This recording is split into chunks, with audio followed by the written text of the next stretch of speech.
Honest J. Nowak. Oh yeah.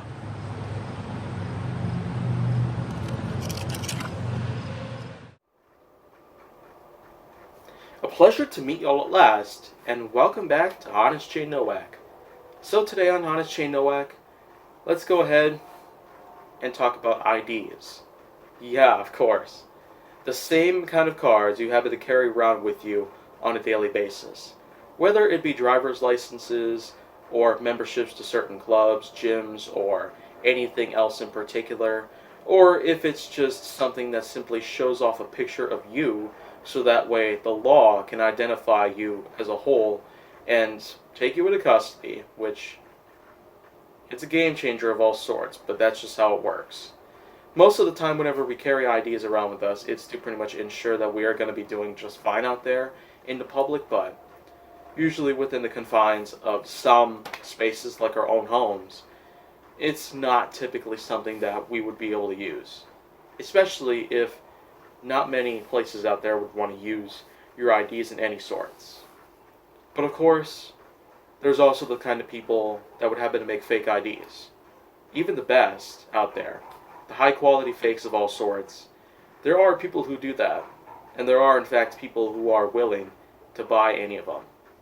And so, of course, to anyone out there who happens to do such a thing out there, I'd rather not question about you as a whole, but I would just like to ask, what is your secret to doing so well at it?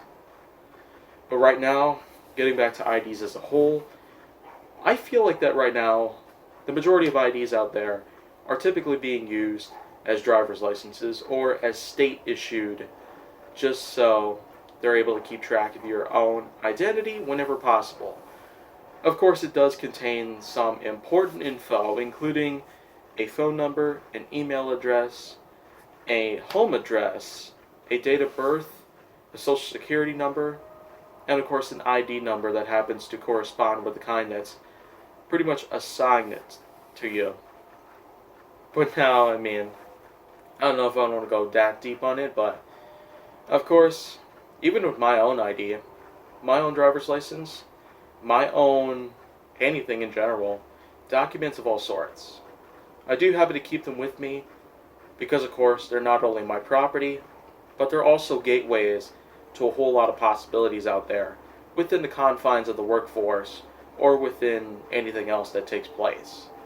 So that, it's just kind of how it is as a whole, but of course there's people out there who also happen to not only just make fake IDs, but fake green cards, fake social security numbers, passports, many of the sorts.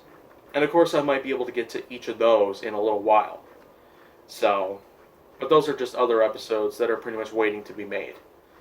But until then, if you want to see more, go down to my channel, then well, I don't have to say it many times over, but please like, subscribe, comment, follow me on social media, and stay on the Hollywood side.